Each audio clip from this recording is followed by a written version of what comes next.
issues are not my business. Because your employee messed up, so because of that, I have to suffer. So what's going on over here? Why would I be potter?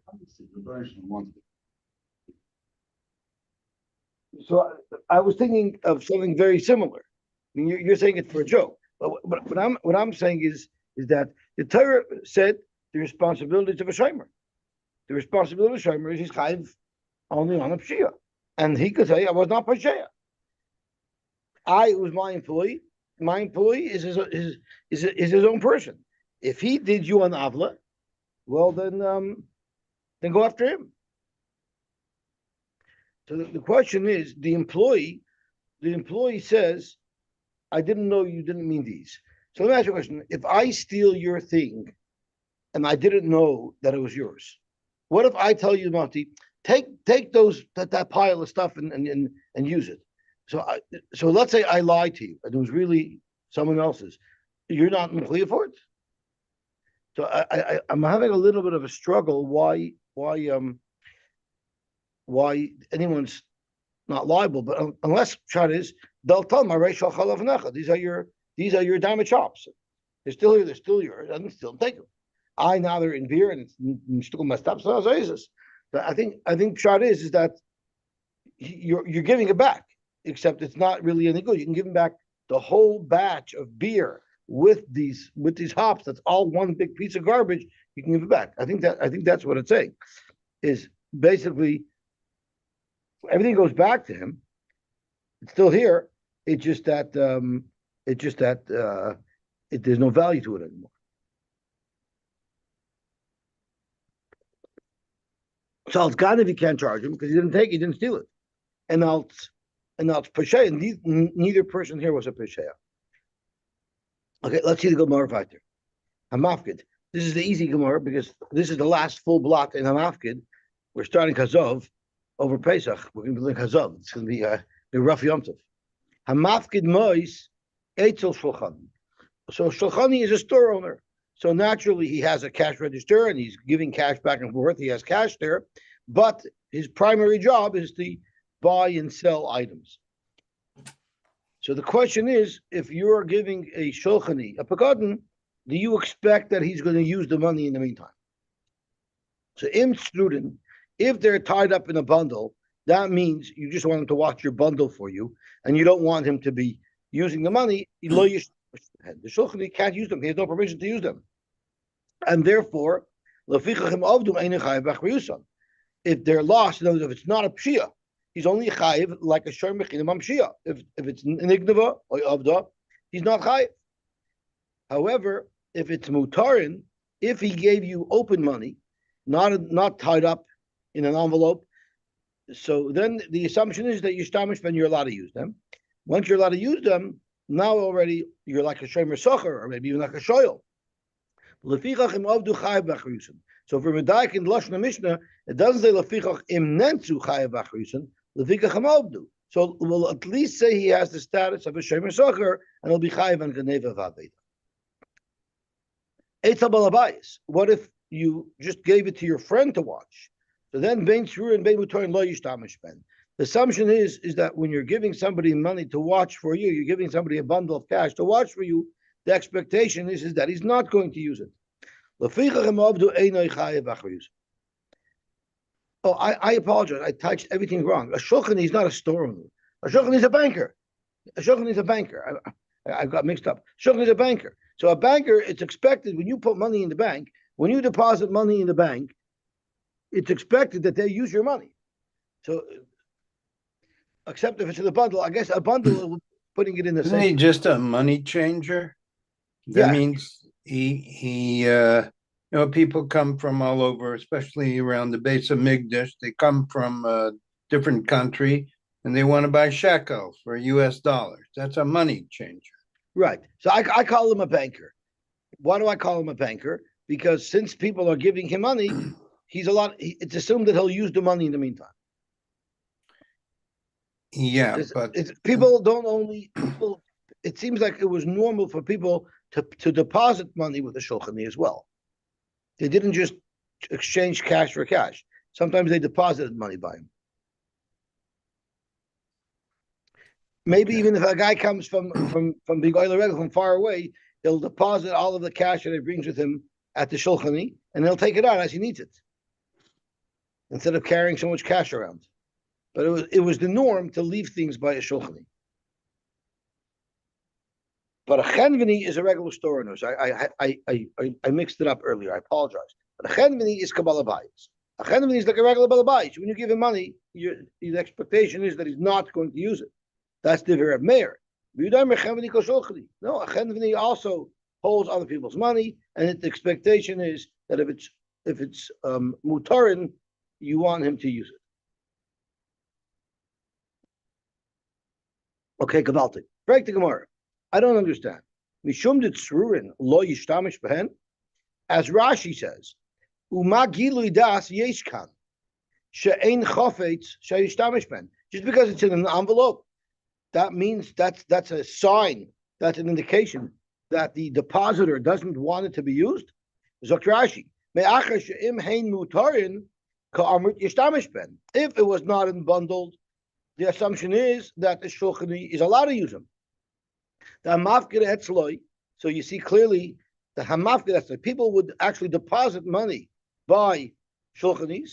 Yodeya she'utzarich tadir lemois.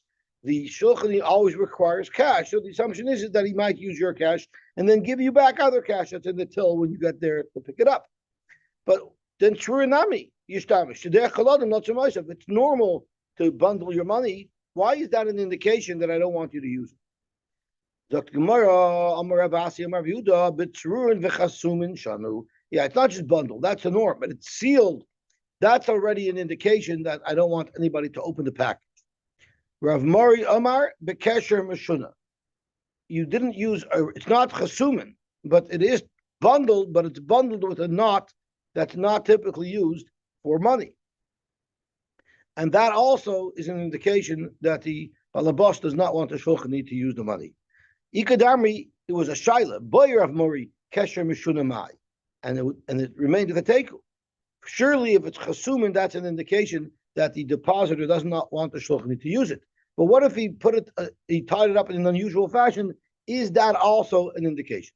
And in the second shot over here, the Gemara blibes with a teku. Mutar nishtamish. If it is open money, surely the shulchani can use it. Amar Avuna, ba'afilu nensu. Not only will the shulchani be chayiv if it was nignava or nevda, but it's even chayiv if it was nensu. Correct Gemara, that's not what the Mishnah says. V'ha'avdu katani. So isn't it mashma dafka gneva v'aveda, but not ointin? Zok the Gemara k'derava. Like Rabba said, the Amar Rabba, nignavu is belistim mezuyin. Nignavu means belistim mezuyin. So maybe nignavu in the Mishnah is a case of belistim mezuyin. Well, it doesn't say nignavu, it says avdu, and avdu would be shetavas finase beyam. It's not in gneva v'aveda that we typically associate with what a shomer sacher is chayiv for. It's an aveda that's an oinus that would be mechuyev even for a shoyla. Rav Nachman Amar, Rav Nachman argues, and he says nensu loy. If it was nensu, you would not be chayiv. Zokt Rashi, very importantly, kol zman sheloy nishtamish loy have a shoyl. Now, avdu davka chayiv k'shem sacher. So the question of nensu is, once I'm using the money, there's no question that I'm a shoyl. I'm chayiv anointed. We're talking about I merely have the right to use the money, but I have not used it yet. Do you become a shoyl since you could use it, or you're a shomer sacher because you have the right to use it to become a shoyl, and you're only chayiv on untin once you become a shoyl? That's really the question. So if Nachman Amar Nensu Loi, he still remains with the status of a shomer sacher until he actually uses it. Toshos actually, there's a long Toshos here, goes into a whole shaila of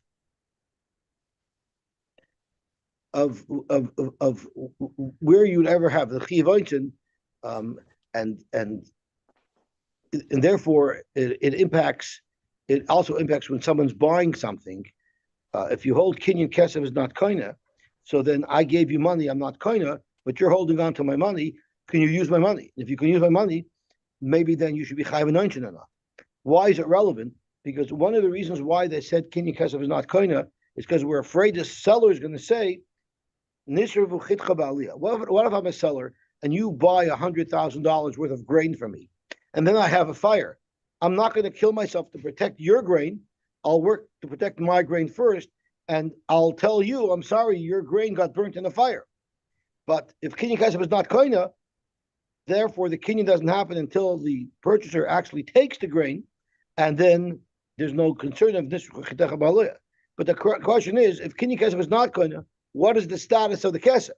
If the status of the kesef is it's like a shor mechinam on it, well then, and I cannot use it, so I'm like a shor mechinam. Well, then we have a bigger problem because I'll say this nifsrafu ma'aitchabalia.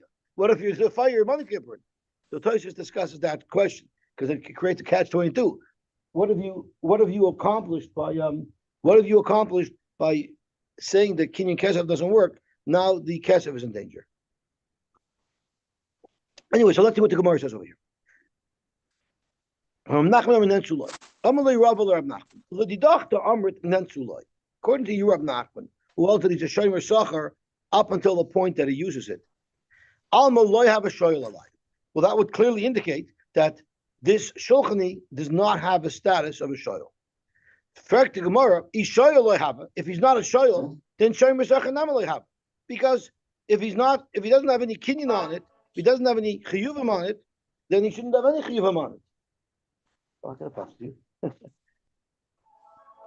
As Rashi says, he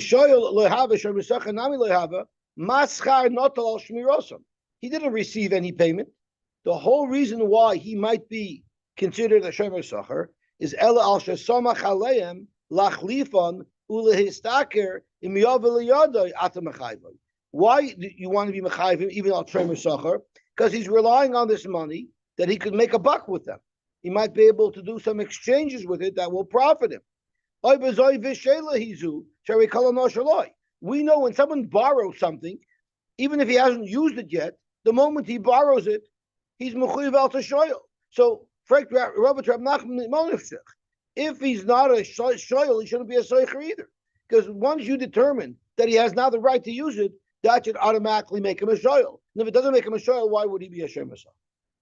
Amar lei, so Rab Nachman told him, no, I am moided to you. Even though I said he's not a shoyel, I am moided to you that he's a shomer sacher.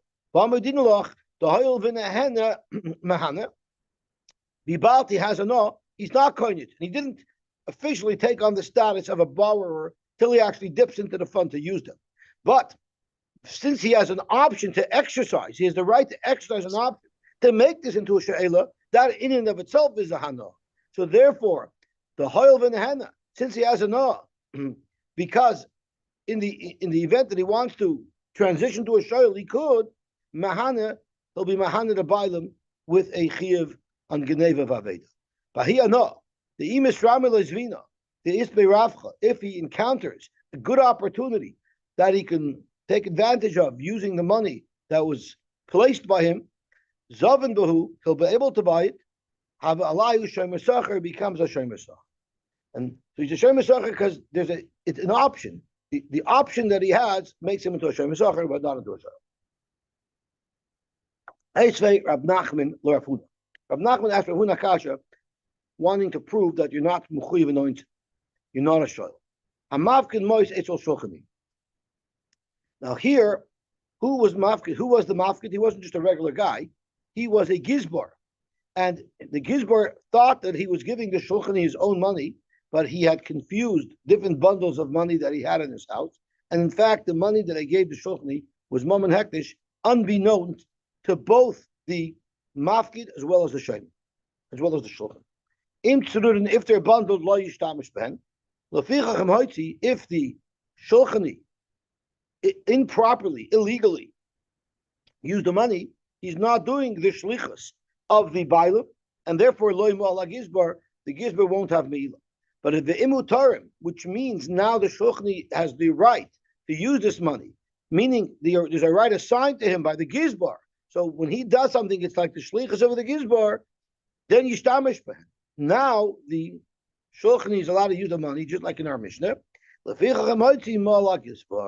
Therefore, if the shulchani was moitzi that money, the gizbar is moil. So what is it clearly saying? The me'ila occurs when the shulchani spends that money. But the amrit afilu nansu, if you're going to tell me, you Rabbah, that the shulchani is chayav nansu even before he uses the money, that means he's already been kind of the money now already. So my ir yahaitzi afilu lahaitzi nami, there should be a me'ila. So then he's not representing the gizbar, because the gizbar didn't let you use it.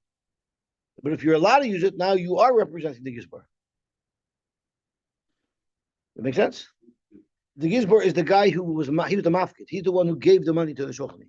So he thought he was giving the shulchani his own money, but it really was Mormon Hektish that he was giving the shulchani, because he himself mixed up the funds in his house. Because by me'ila, there's a special halacha that is shlichus levar ver. So by me'ila, you can only be over me'ila b'shoigig. And if you're moil on my behalf, you cause the me'ila because I sort of let you do it. The chiv me'ila goes on the mishaleach. So let's see Rashi. You didn't have permission, then he's not. So you're mashliach. Then you're doing your own action. Yourself doing no action is not The shulchani might be moil. It could be the shulchani's moil. Yeah. Vi amrit afilu nensu tana masnisin the chayiv shulchani v'achar yusan nimtzat comes out. The moment I gave the pikadai, the money to the shulchani is being kind. So yotzum rishus hektish ubo l'shus shulchani. It's almost like the gizbar lent the money to the shulchani because the shulchani is allowed to use it. That is the yitzia. So that's the gizbar himself doing the yitzia. Why do we need to wait until the shulchani actually uses that money to buy something? The mere transfer from the gizbar to the shulchani, that's taking the money out of hektish. So in fact, you're right. It's not a kasha. You're right. So why does it say dafkim hoitzi mola gizbar? It should have said the gizbar is moil the moment he gives it to the shulchani. Zogt the Gemara va'aydi the tana reisha hoitzi tana seifa nami hoitzi. The reisha where the gizbar is not moil, the Mishnah stresses even if the shulchani is moitzi the money, still the gizbar is not moil. So that's why I use the lashon hoitzi. But avada in the case where the gizbar, where the shulchani is allowed to use the money because the money was mutarin, the me'ila occurs the moment the money is given over to the shulchani, because it's like it was loaned to the shulchani by the gizbar, and therefore it's moitzi the mois hektish lechulin, which is what triggers the chiv me'ila. So the maskan of this gemara is a shulchani who can use money. Is he a shomer sacher up until the point that he actually used the money, or does he become a shoyel instantly? And now this next sugi is a little bit complex, so we have to halka. Hashalech yad b'pikadon. Somebody who is shalech yad b'pikadon, which basically makes him into a gazlan. So the halach is beishamay aimim yiloka b'cheser uveyeser. What does it mean yiloka b'cheser uveyeser? So Rashi explains perfectly. Im chasru dameha. What if, when he made the shlichus yad, this item you would be able to buy for $100, but there was deflation going on, and now that it's time to repay it, that item is now only worth $50. So the halach is Ishalim domea kamoisha is the shava b'shah sheshalach bayad shishas gzela. You have to pay $100, even though now you can replace that item for $50. You have to pay $100. Now, of course, this is speaking where the item is not be'en, because if the item was be'en, you just say areshal chola fanecha. If the item is not be'en and the item dropped in value, you have to pay the higher value, the value that it was at the time that you were shaleich yad. V'chein kol hagazlanim. This is not a psachidish, anything special by shlichas yad. This is the rule across the board by gzela, mishalim kshas gzela. When you steal it, that's when the chiyuv is triggered. If it's no longer here, even if it drops in value, the chiyuv is crystallized, the value is crystallized at the time that the chiyuv gneva sets in, and therefore you will pay the higher amount. So Rashi, of course, is speaking where the object is not here, because avalam yeshna ben kamasha gazla, if it's here exactly in the condition that it was when you took it, you can clearly give back the actual item, or truma That's mechaser. What about beyeser? Vibal kolag zol mishal kshesek zela. So then, if when I stole it was worth 100, and now it's worth 200, I damaged you. The damage was crystallized at 100. Yet, if it goes up, I have to pay more. Ubeyeser im shasa biyadoi misha shalach bayad v'nesiakra v'yachach haitzia loika beyeser. He gets hit with paying the extra money that it's worth now to replace. L'shalom kishas haitzah. We're going to need to explain why, because the general rule, the default rule, is mishalom kishas exela.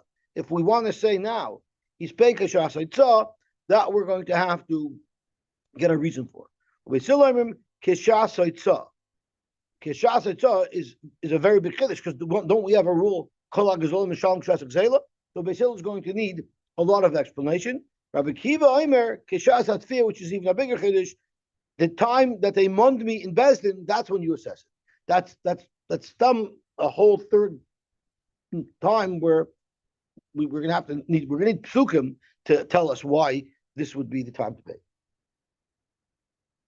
Okay, Amar Rabba, hi man, the Gazal Chavita the Chamim Mechavri. So our mission is speaking about Shlichas Yad. Rabba made a comment about a regular generic case of Gzela. Hi man, the Gazal Chavita the Chamim Mechavri. When he stole it, it was worth a zuz, and hashta shav arba. So he stole it when it was worth a zuz, and now he has it in his warehouse, and it's now worth 4. It went up. He's making money here on the deal. Tavra. Now the gazlan goes and breaks the barrel and destroys it. It didn't break by mistake. He purposely wanted to be a masik. Oishasar, he drank it up. That's him again. Be a dime damaging it. So it's he when he broke it or damaged it, it's worth 4. The halach is mishalom arba. You pay 4. The shas exela was earlier. We're going to see in a minute why. Id par memela. What if it broke by itself? He didn't do anything to break it. Mishalom zuzah. Then he only pays kashas exela. My time is akraba. Kivan the isa. If the barrel was here and it wasn't broken, hadra limara be'ena. It would go back as is. So therefore, even though he stole it already, we're going to perceive it as if it's not completely out of the Rishus HaBailim, because the Bailim still has a grasp on it, lagabe, that if it's be'en, he would give it back as it is.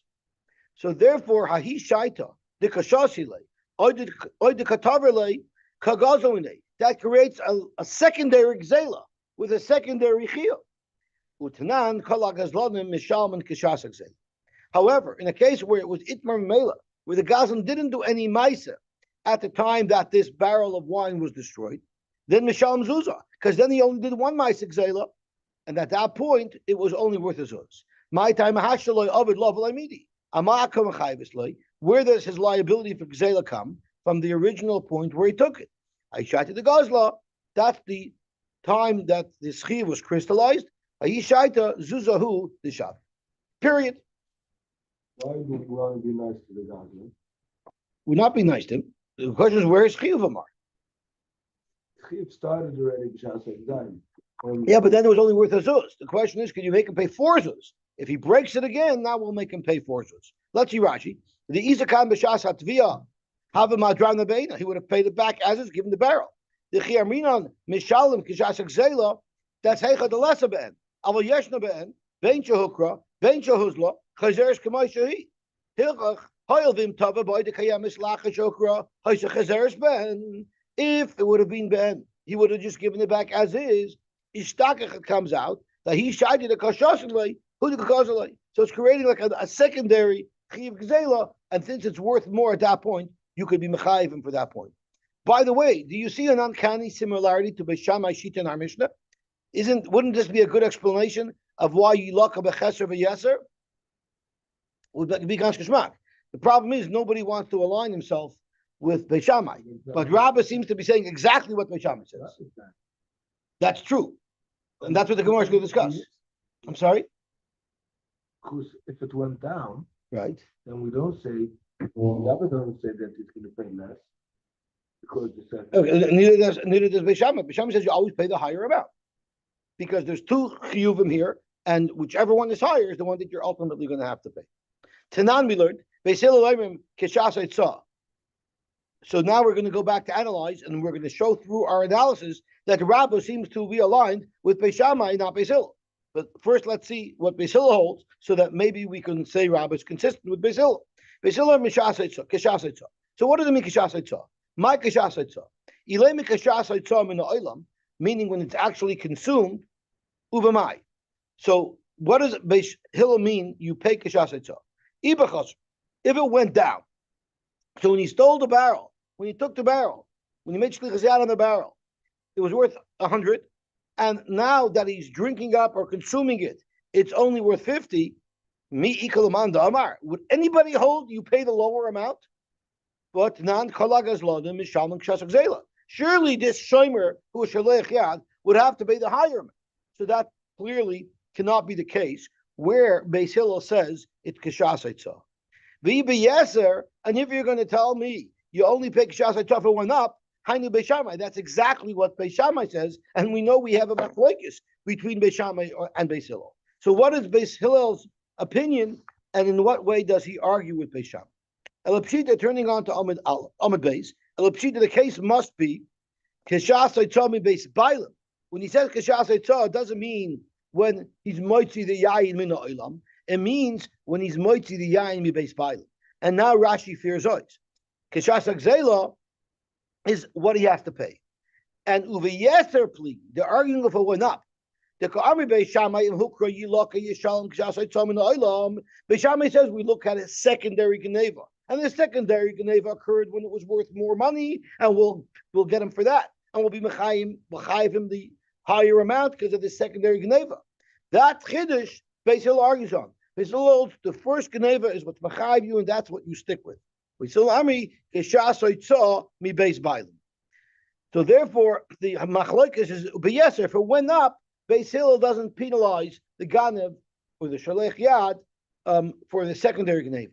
So, Frank the Gemara, this is exactly Rabbah's halacha. Lema Rabbah the Amar ki Beis Shammai, because Rabbah holds you do get him for the secondary ganeva. Amalach Rabbah. That's not how you learn pshat in Beis Hillel. Let me tell you how I learned pshat in Beis Hillel. Kula alma, v'yesher kula alma loy pli. Everybody agrees that if it went up, for sure the Ganav has to pay the higher amount. Everybody holds, even Beis Hillel of me, of the secondary gneva. He'll keep ligi b'chaser. The machlokes is if it went down. Beis Shammai savri, and the machlokes has nothing to do with gzela. It's a shlichus yadik ashayla, which makes sense because the Mishnah is talking about ashalech yad b'pegadol. So, rabbis, when we talk about a gazlan, everybody agrees. Beis Hillel and Beis Shammai are not arguing by a gazlan. Beis Shammai and Beis Hillel are only arguing by shalech yad. By shalech yad, Beis Shammai savri shlichus yad ain't a shlichus chesaron, and therefore there was a gezela that occurred as soon as he took it, and there was a secondary gezela when he actually drank it up. Therefore, v'chichasar. What happened? He made the shlichus yad. There was no chesaron, but that's considered a gzela. Therefore, even though it dropped in value, too bad. The ganev already crystallized his chiyuv at the time of the shlichus yad, which is as soon as he decided to take it. Uvisil savri shlichus yad shlichus chesaron. So when he originally took the barrel, he was not yet shalech yad. The gzela hadn't occurred yet. Therefore, v'chichazer, when the barrel lost its value, it went down to $50. That was just a pikadon that dropped in value. He only made the shlichus yad later on when he actually drank from it. So he's only mechuyev for what he drank. So therefore, if it went down, that's where the machlokes is between Beis Shammai and Beis Hillel, and it's a local machlokes only about shlichus yad. But by gzela, of course, Beis Shammai and Beis Hillel concur, and Rabbah says the same thing. Zok the Gemara. Okay, so now you've just made the machlokes Amayroim that we had. If shlichus yad shlichus chesaron or not, now you just made this into a machlokes tanoim between Beis Shammai and Beis Hillel. So now we have another problem. This is like whack-a-mole. You solve one problem, and now another problem pops up. Now you're going to align Rava with Beis Shammai. Lema Rava the Amar ki Beis Shammai. So therefore, we're going to change again. The case of our Mishnah is not speaking about shlichus yad, and it's not speaking about gzela. What is it speaking about? Going shetiltala lahavi ala gezalos, meaning there was never a shlichus yad.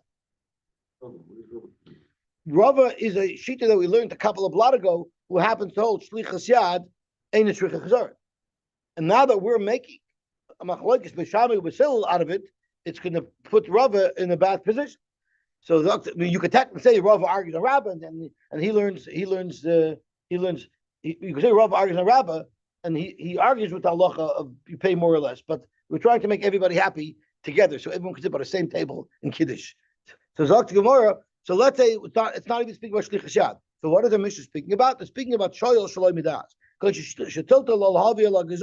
He was never planning to take from the wine, but he wanted to use the barrel as a step stool.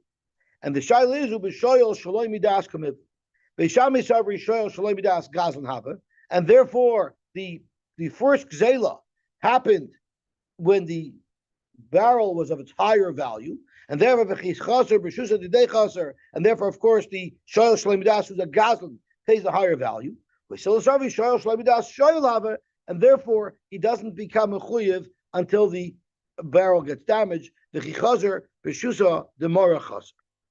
So it's not about shlichus yad. So Rav is not in trouble. It's not about gzela. So Rav is not in trouble. But we have a problem still. Rav also is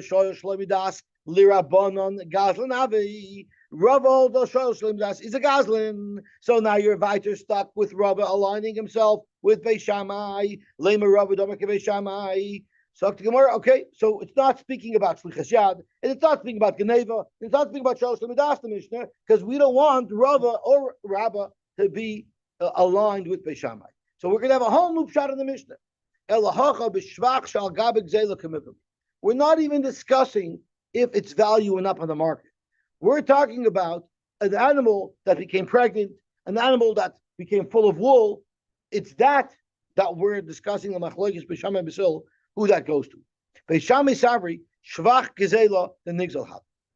If anything goes up, I steal an animal, and it becomes pregnant, it gives birth. Who owns that baby? It becomes loaded with wool, and I shear it.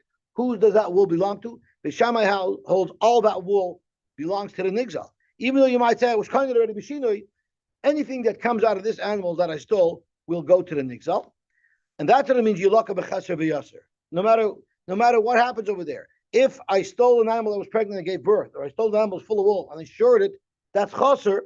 I made it less. That goes back to the nigzal.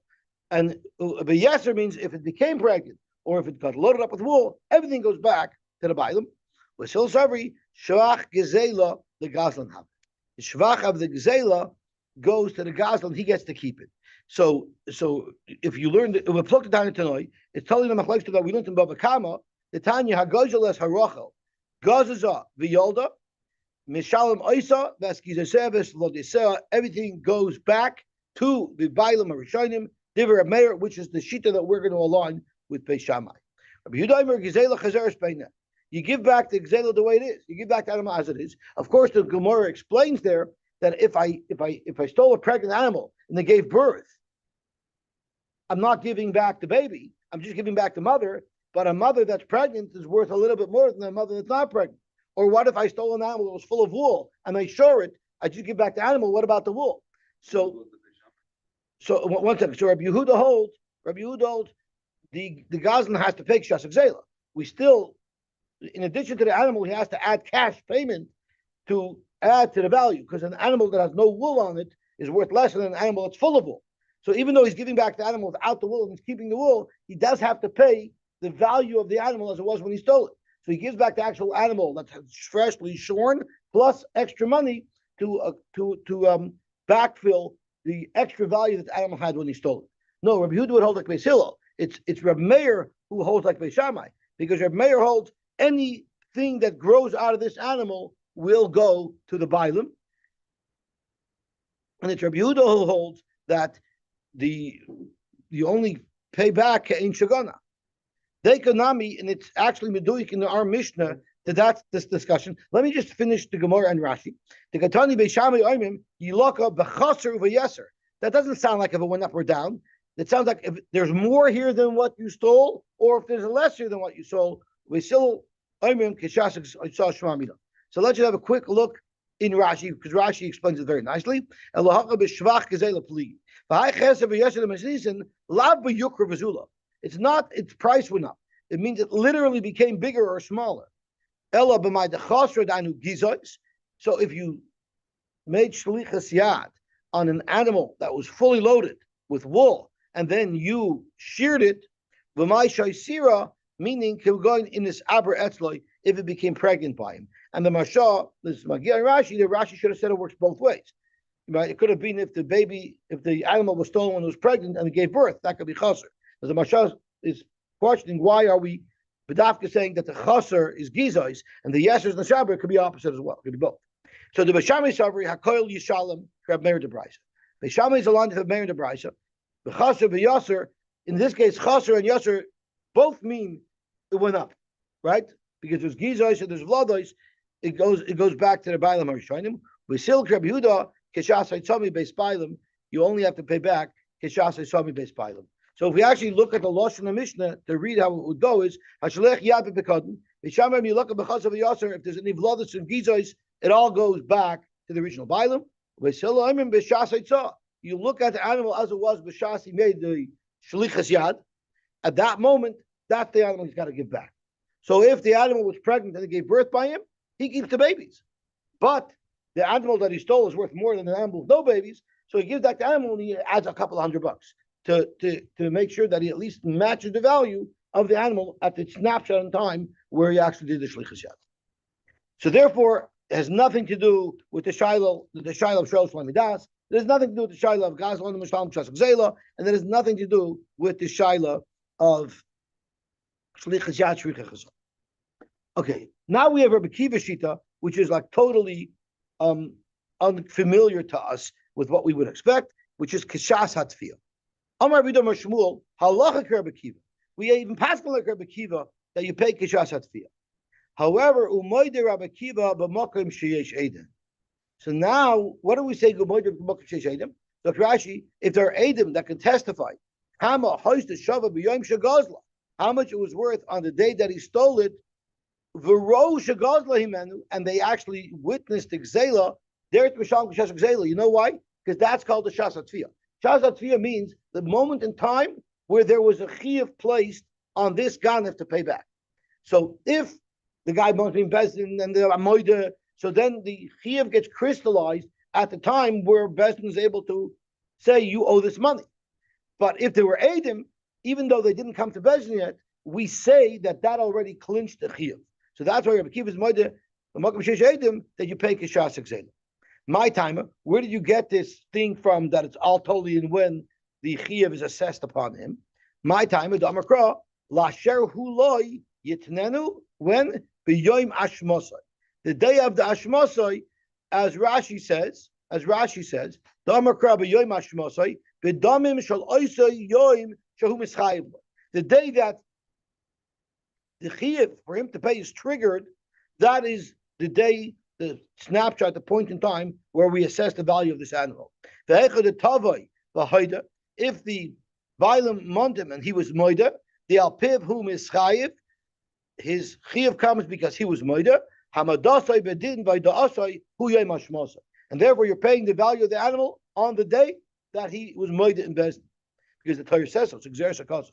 Avol miyashedim, then mishasha ra'u shagazlahu asham loy, because the point in time would be crystallized at the time that the edim saw. So whether or not Rabbi Kiva also maintains kishas atfiyah, if there's edim, is totally in this machlokes hamira. Amar Rabbi Yosy Rabbi Yehuda. Didn't come to Bezdin. Well, we're speaking with it. It didn't come to Bezdin. He wasn't chiv at all. Yeah, father was the one who came to it.